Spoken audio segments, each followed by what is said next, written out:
Good morning, Digit fam. Adam Dowd here for another day of tech and geekery. And it's sorta happy-ish birthday to my brother, maybe. See what happens when you're non-committal.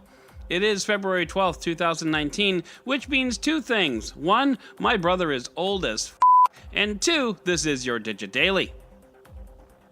Amazon is setting itself up as the smart home king of, well, Earth, with Alexa leading the charge, albeit badly in this podcaster's opinion.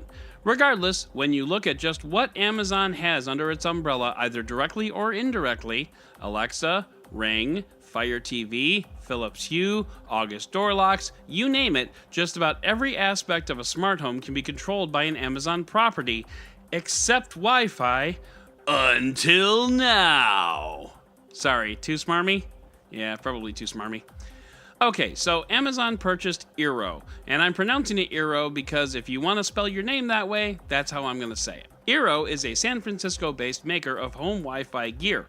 Basically, Eero makes really high-end, if a bit pricey, home networking equipment that sets up what's known as a mesh network. We've talked about mesh networks in the podcast before. Basically what they do is they blanket your home in Wi-Fi through the use of various base stations that all work together to set up a single network. You know how sometimes you set up your router and you can't stream Netflix in your bedroom? Mesh networking solves that problem. What it doesn't solve is Netflix canceling Travelers after only 3 seasons. Eero is right up there with the likes of Linksys, D-Link, Netgear, and my personal system, TP-Link, when it comes to the big names in networking. And now it belongs to Amazon, meaning you can now set up an entire smart home with Amazon products, mostly.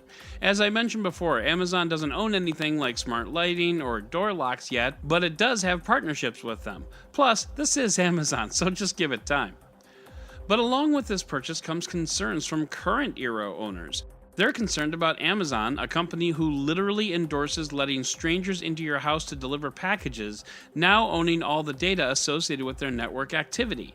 I mean, I get that, but let's face it, you're on the internet. Someone is tracking you somewhere. If it's not Facebook or Google, it's porn sites or GasBuddy. Someone knows where you are at all times. It won't matter if Amazon owns the data. I'd also like to point out what Tristan and the newsletter team points out. Most of your internet traffic is passing through AWS anyway. You know, Amazon Web Services. So in the world of smart homes, Amazon is upping its game, handily catching up with Google in terms of hardware compatibility. Oh yeah, did I already mention that Google already was where Amazon is today? Google already has a mesh networking solution and home security and is compatible with everything else Amazon already is, and Google ain't exactly a privacy advocate either. Bottom line, if you have a smart home, you have no privacy. The sooner you come to terms with that, the better. Overall, though, this is a win for Amazon, who can now start bundling the entire smart home into your shopping cart, and you can even order it with Alexa if you want. And if Apple and Samsung really want to play in this space, they are going to have to up their game big time.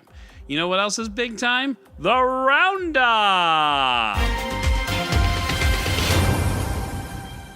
This first one is a twofer. Android Authority writes that Vivo seems to be launching a new sub-brand called IQOO, which is presumably pronounced IQ, but ironically isn't very smart from a branding perspective.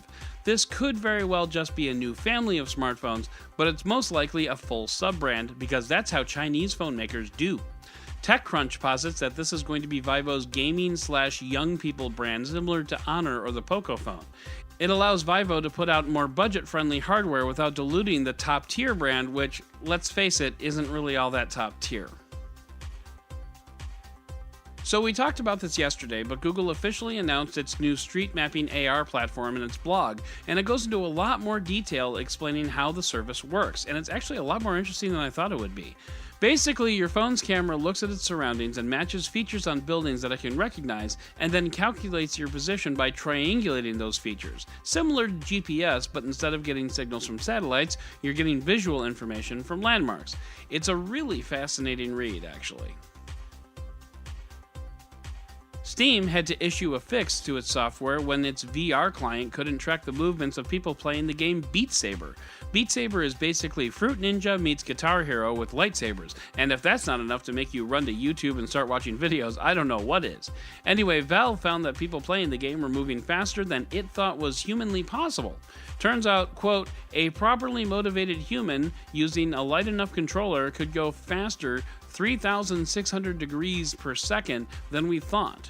That is insanely fast. Now, I'll BRB, I need to go watch some Liv and Swan VR art. Just Google them. You'll thank me.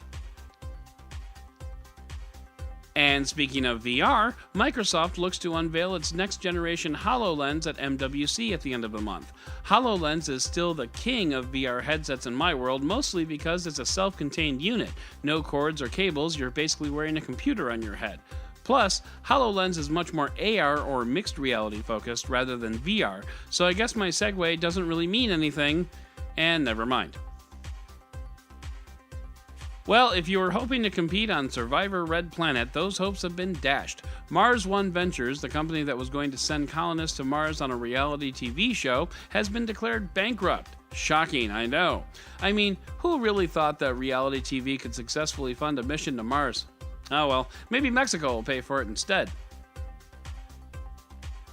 And finally, speaking of stupid things that people have said, and Mars, Elon Musk thinks that one day moving to Mars will cost less than $100,000. He's confident you should be able to sell your home and move to Mars with the money. And I would like to point out that after a quick search on Zillow, you can't even move to Mars, Pennsylvania for less than $250,000. We'll just see if my tweet to him gets a response. But for now, that is going to do it for today's Digit Daily. If you'd like to learn more about any of these stories, check out the links in the show notes and subscribe to our daily newsletter on Digit.com. And if you like what you heard, subscribe and leave a review on your favorite podcast player. Once again, I'm Adam Dowd, Dead Technology on Twitter, and we'll talk again tomorrow.